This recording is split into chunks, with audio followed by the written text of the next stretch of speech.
Hi, this is Diane Carbo, and I'm with Caregiver Relief. Today we have Betsy Wurzel. Betsy is a podcast host herself with Chatting with Betsy. She started the Facebook group Kick Alzheimer's Ass, and Betsy is our dementia care specialist. Today we're going to talk about driving and retiring from driving. So, Betsy, I'm so excited to have you with me today. This is an awesome topic, one that is a very common and uncomfortable topic for many caregivers. Hi, Diane. Thank you for having me. Yes, people may not like what I have to say about driving for those who have dementia, but, Diane, I'm a Jersey girl, and I say it like it is. And I'll tell about my experience with Matt. I know everyone is different. Matt's driving was immediately affected. He didn't realize he was driving in between two lanes. He didn't see lights. He didn't see stop signs. People, it's a miracle. All I have to say is God was watching Matt, that he did not hurt himself or anyone else. I could not drive in the car with him anymore. I said to our son, Josh, enter at your own risk. What my mistake was, Diane, was I should have told the doctor, the neurologist, to tell Matt he couldn't drive. I told the pastor to have a talk with Matt. And a lot of people with dementia, they don't realize that their perception is off. They don't realize true. it. Yes. And this is where family members, I'm going to be very blunt here. We have to have them stop driving because I'm going to say this. The judge will throw the book at you. Your loved one will go to jail or a mental hospital. You're going to lose everything. Is it worth it? And those that are listening to this that have a family member that does not have dementia, I can tell you denial is a very strong coping mechanism. And the fear of loss of independence is so great in so many people, especially the aging seniors, that they are not willing to give up driving. And the signs are there that they're unsafe drivers, and the family caregiver or the family members are so hesitant to have that discussion because I don't know if they're afraid of that it's going to cause anxiety and angst amongst the family, because it is. Let's be real about this. It's going to. Yes. And it's going to cause a total disruption in everybody's lives. That's true, too. But there are things that you can do to overcome that. But I think first it is, as you say, we absolutely, as caregivers and family members of an aging senior, have to take personal responsibility, because it's not just the safety of your senior that's involved. It's the safety of an innocent victim out there. Absolutely, Diane. And I told Matt, I said, listen, I could not live with myself if, God forbid, you hurt somebody. Josh needs at least one parent. I can't be locked away somewhere. And because he wouldn't remember what he did, I would remember. I could not deal with that. What happened with the last straw with Matt was he backed the car into the driveway. That's a very narrow driveway. And I was at work. I always called to see how he was doing. He goes, I have a little scratch on the car. I had trouble backing the car in. I said, okay. I go home, a little scratch. I wish it was just a little scratch. The whole side of the car was scratched, and he didn't even realize it. And he was really close to the cement part of the driveway. And I said, Matt, why didn't you just shut the car off and hop over the console? I would have fixed the car. Oh, I didn't think of that. I said, do you think you should be driving then? Because I'm taking away your keys. I took his keys away. Matt's car was leased. I had to break the lease. I paid a hefty fine. They didn't care that he had Alzheimer's. I should have really, I regret, and I'm going to tell everyone this, learn from my experience, make the doctor the enemy. But you have to get them off the road. And my dad was a salesman, so he drove. his whole life. And he was in his 80s. My mom took the keys away, but the doctor, his neurologist, said, Howard, you can't drive. And he was mad. My father was mad. He didn't think he was doing anything wrong. A lot of times they don't. And of course, we don't want to cause conflict in the family, but you have to sometimes. You have to be the bad one and take it on the chin. I will also recommend that you can make the state your enemy, because a family member can call the Department of Transportation and report their family member, their senior family member, as an unsafe driver and ask them to send a letter out to retest them for safety. So there are other steps you can take to make another person the enemy, and they will do it so that it doesn't come back that they were reported by their own family. That's a great suggestion. Thanks for bringing that up. Yes. The other thing I'm going to suggest that you can do is sometimes, and this is a big one for seniors, is they want to save money. There are organizations like AARP and American Automobile Association have these driving courses that they do for seniors, and they get a discount if they take these courses. So a lot of times it's really important to get them to take the course so that they can realize what their deficits are. Because sometimes you have to be hit in the head, smack in the head with, hey, you're not a safe driver. Yes, and I know that this might offend some people who have dementia, but I really am not comfortable with someone driving that has dementia. They don't realize their perception is off. Their reflexes are not the same. And I really think that a lot of times the person with dementia is in denial. Now, if that offends somebody, I can't even apologize for it, because I won't apologize and I won't back down. There are certain people that should not be driving, period. It really makes me nervous when I hear, oh, I have dementia, or my husband or wife have dementia, but I let them drive. It's okay. No, I don't think it's okay. It's not okay. And people don't understand that medications can also affect driving. Yeah. Yeah, I was going to say that, Diane. Oh, okay.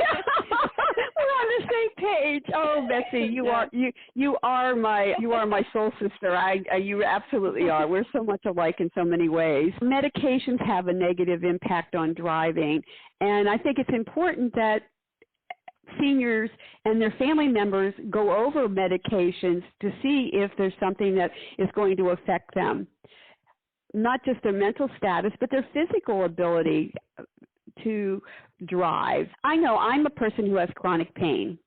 My years of nursing have just destroyed my body. I used to literally, I tell people I picked up men for a living, and we giggle about it, but I did physical rehab nursing. I did fireman lifts on patients. I took care of people that were quadriplegics, strokes, and I did a lot of heavy lifting. My body is just destroyed. I go to pain management, and I have procedures done to allow me to get full extension of my neck and stuff. But there are times when I know, for me personally, I worry when I'm driving, and I'm 68, I'm going to be honest, I'm 68 years old, that I struggle sometimes, and I think, I know I'm getting there where I'm going to have to retire from driving just for physical. And of course, I know with me, as early as in my 50s, I started not liking driving at night. Oh, yes, I hate driving at night. Absolutely. And that started in my 50s. I didn't like being out. And I'm okay to drive in areas that are well lit, but you know, when you're in areas that are very dark, it's dangerous.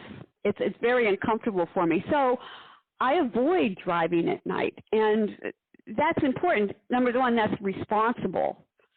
I actually have a communication course, and one of the sections is on having that driving safety and retiring from driving conversation, because it's a very difficult thing for family members to approach, and they get in a panic and avoid the topic until sometimes a crisis occurs. And a crisis can not only be that it's taken somebody's life, and if it doesn't take somebody's life, it can cause severe financial harm to the whole family as well.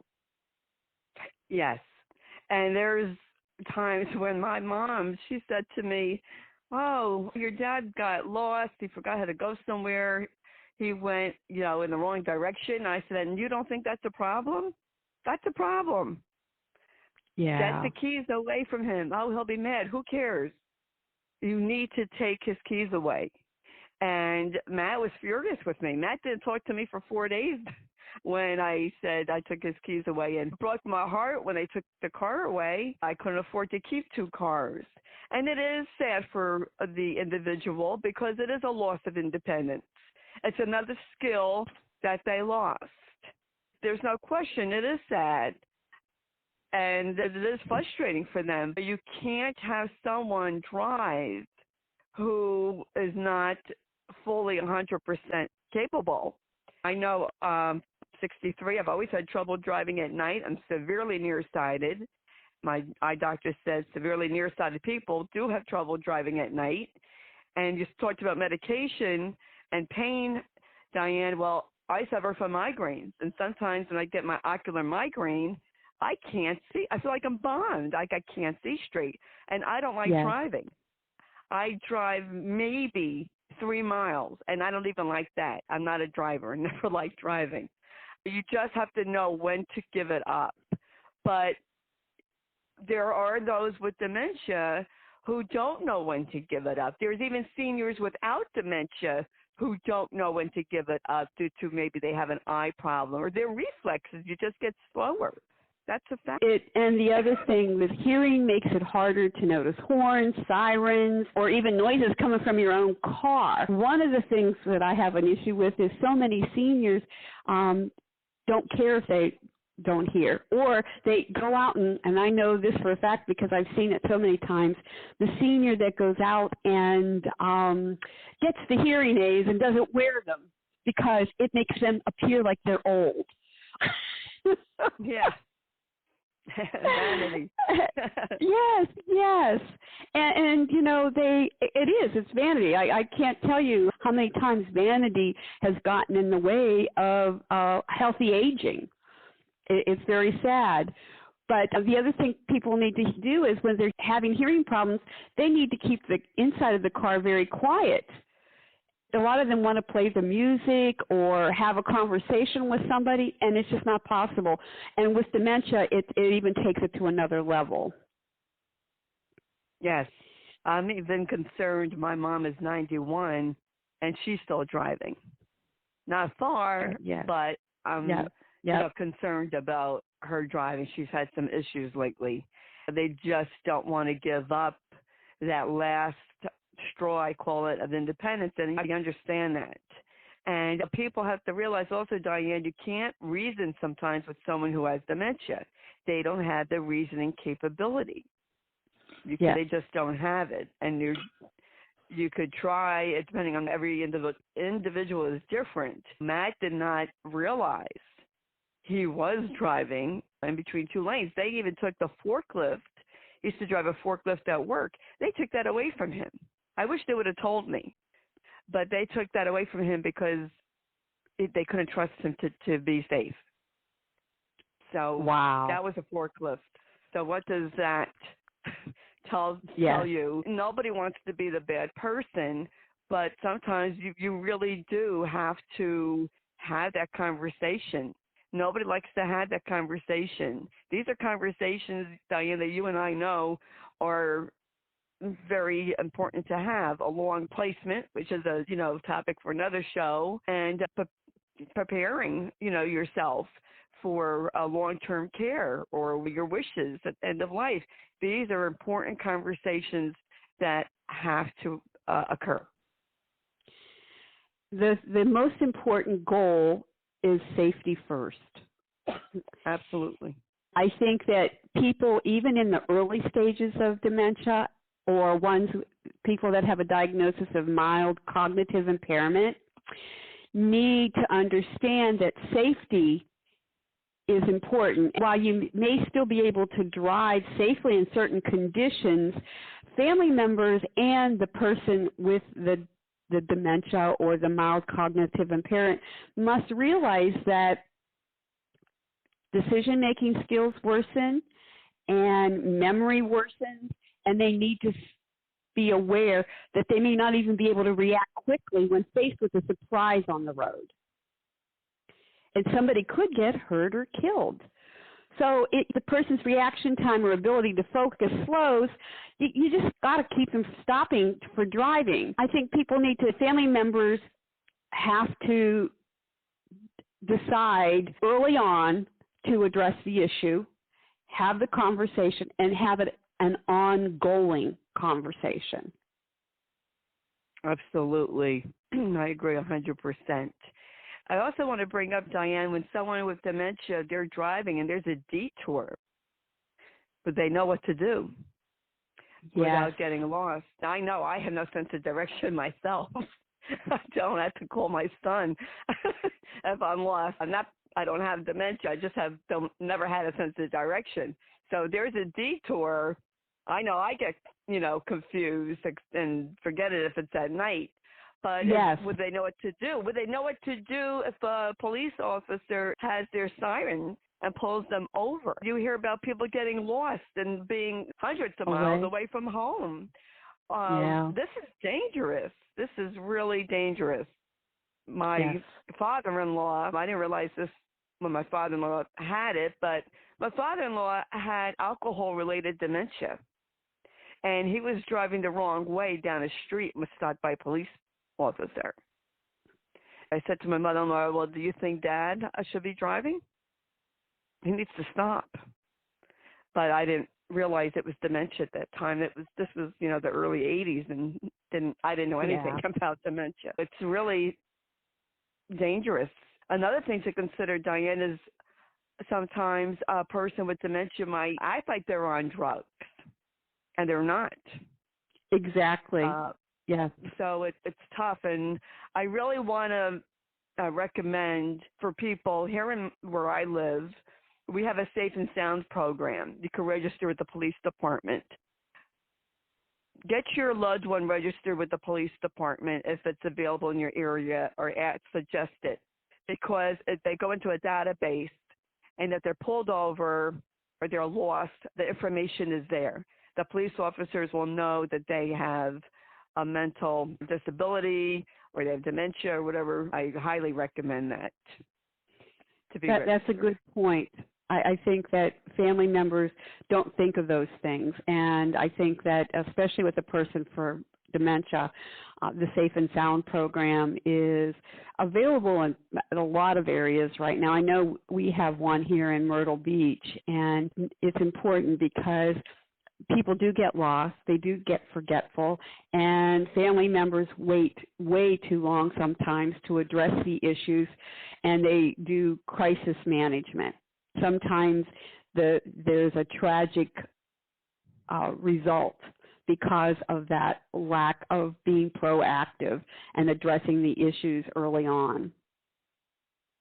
Exactly right, Diane. I had talked, with my mom, and I told her to talk to the doctor. It's okay if Dad gets mad. It's all right. It's better for Dad to get mad than someone to end up dead or injured for the rest of their life. And we think, oh, well, it won't happen to us. Oh, no, it won't happen. Yes, it can happen, and it does happen. And that could be, as you said before, a financial crisis when they take everything away from you.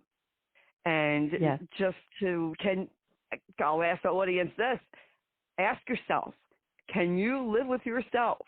How are you going to deal with that if your loved one gets in the car and, God forbid, injures someone or kills someone? How are you going to deal with that?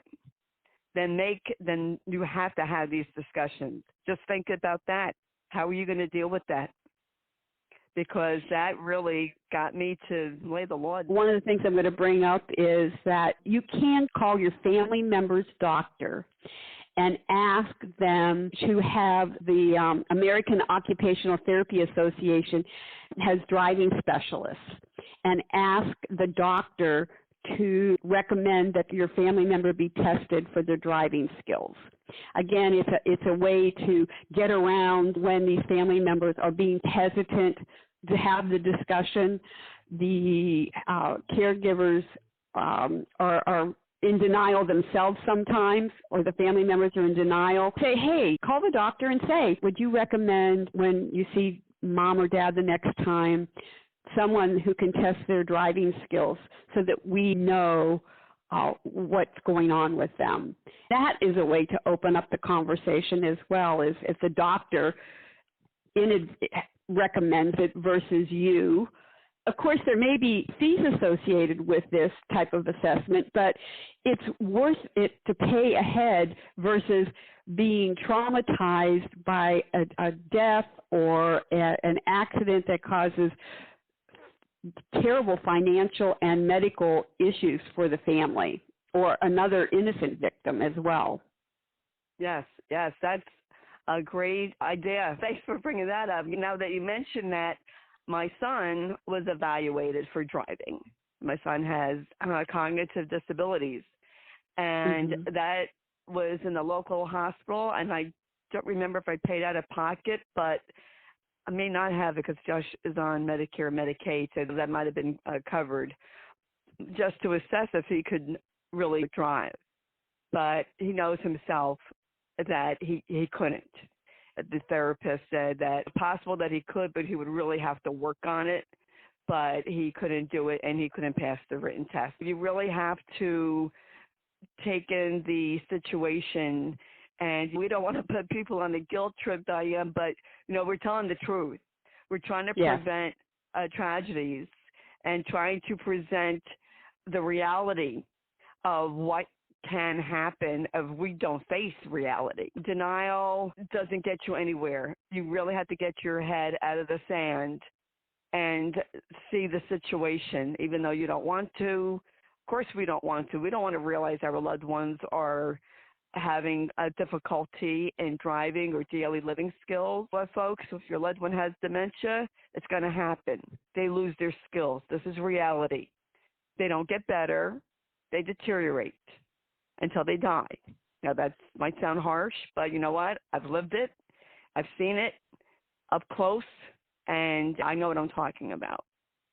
So take my word for it. Get out of denial. I know it's hard, but it really, get counseling. Really, if you have trouble with denial, dealing with reality, then you need to get counseling. Betsy, I'm going to take that one step further and recommend get your butt in the car with your family member when they're driving and do it often. Yes. Nothing is more frightening than when you're in the passenger seat and your aging senior is having problems with driving. That is a great way to bring up the topic with your aging senior that doesn't need to be driving anymore, is to say, I feel unsafe. I can't let my kids with you. I can't be in the car with you. You have to come from that perspective. But family members often are unsure or afraid again, and they're hesitant. But I can tell you right now that we've given you many options to be somebody else to be the bad guy. But I suggest that if you have a family member who is in really strong denial, you need to get in the car and be honest and open with them about how unsafe you feel. And that how, if they won't, you can hide the car keys, you can move the car, take out the distributor cap, disconnect the battery. There are options that you can do that will be short-term solutions. But if you have somebody who is adamant about driving, you just maybe have to get rid of the daggone car. That's right. Absolutely. And yes, it is hurtful when they pull that car away. I cried. I did. I cried. It was a grief. I was grieving the loss of Matt driving. And yes, it is painful, but it is something that you have to say. I was not safe. I did not feel safe with Matt driving. I didn't feel safe in the car. I refused to go in the car with him. I wouldn't do it. Yeah. I think that when a family members come to the realization that the driving has to stop and the car is gone. While they're approaching this with the family member, they need to have alternatives to finding other transportation options. The fear of loss of independence is a big one. The fear of isolation by the senior family member is a big one. The fear of losing the ability to have spontaneous and going out and doing things without having to make arrangements and stuff is a big one. And I know for me, personally, I hate to depend on anybody for anything. And so many seniors are like that. And it's very hard, and it's a personal growth experience. I feel, because I've been a caregiver my whole life, that I don't want to interfere in somebody else's life and feel like they have to take care of me. So it is a hard thing. I understand where seniors are coming from. So I think family members have to develop a system and get it in place before they take those keys away. Be proactive in their approach to this subject, other alternatives to transportation. I know one of my caregivers that does a podcast with me regularly, she actually her father has a very slow form of dementia and hasn't been able to drive. She's been caregiving for 14 years. And for 7 of those have been with her dad, and he's still able to go out. He has friends that pick him up and take him to his meetings a couple times a week. I think he's still able to get out, but she put a plan in place because she can't drive. She was in a car accident during her time as a caregiver and has a head injury, has lost an eye over it, and is now unable to drive. So she struggles with many things, but she has things in place so that she has groceries delivered. She has medications delivered. She has a system of people in place that will take her dad places. She's got local transportation. Now, they're in Connecticut, and they're in an area that's a little rural, so she's a little more challenged as far as transportation availability, but she works at it, and that's something that you have to do as a caregiver when you realize that the person their life's going to change and they still have things. I think this is a time too where you have to reach out and call your church if you belong to a church and get a pool of people that are willing to volunteer to take you places. Yes, that's a good idea. There's also the Office of Aging often has a list of volunteers who are willing to pick people up, take them to their appointments, or take them out to social events. But you have to do the research, and you have to reach out and ask. So I think that's an important thing that family members can do. There are options out there that can help families and aging seniors that are retiring from driving to still have a social life, to still have some independence and be in control of their life. It's just that you have to plan it, and it just takes more planning. Yes. And I think a lot of caregivers don't want to do that, Diane. They don't want to do the research. Yes. And if someone doesn't want to do that, and you could afford it, and pay someone to do it for you. Get a yes. nurse manager, get someone who is we're caregiver coaches. Yes, we're right. caregiver coaches. Call us, get us involved so that we can support you and give you the guidance and help you. It's the best thing. It's an option out there. If you can't afford it, you need to do it. Otherwise, managing by crisis mode takes away choices, it takes away options, and it causes undue stress and anxiety at a time when you don't need it. Absolutely. And crisis, Diane, as well as I do, not just with the driving, but placement, hospice. This yes. is really, these things need to be planned.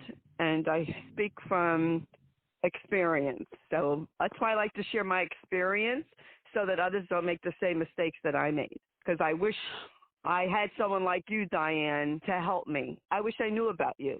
I wish I knew about a lot of resources. This is why it's wonderful that there's people like you and me and others that are a resource for people, that help people, to guide people. We are the seasoned caregivers. I want family caregivers to understand that 90% of unpaid home health workers are the family caregivers.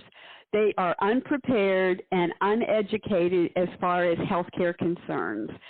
I call us the seasoned family caregivers. Yes. Right now, the family caregivers of someone caring for someone with dementia are becoming experts because of what they have to deal with. Not the healthcare providers. They are educating the healthcare providers on what is needed because they're on the front lines, so to speak, and they're being forced to provide care in that usually in the past came from professional healthcare providers such as myself. So we are out there. We are the pioneers trying to make caregivers aware of we're here for you. We know your challenges. We understand them, and we're here to support you. Take advantage of our knowledge. Yes, I feel like a veteran that has gone through a war, and I want to help what I call the newbies and throw them a lifeline, which I wish somebody would have thrown to me. I understand that totally. And Betsy, I hope that we are successful in helping many out there. I'm going to end today with my usual spiel. To my family caregivers out there, remember, you are the most important part of the caregiving equation. Without you, it all falls apart. So learn to be gentle with yourself. Practice self-care every day because you're worth it. Betsy, until next time, I thank you so much again for sharing your experience, your knowledge, and your information. And I love your selfless act of providing this information to others. You're welcome, and thank you for having me, Diane. I always enjoyed talking to you. I always enjoy talking to you, Betsy, as well. Thank you.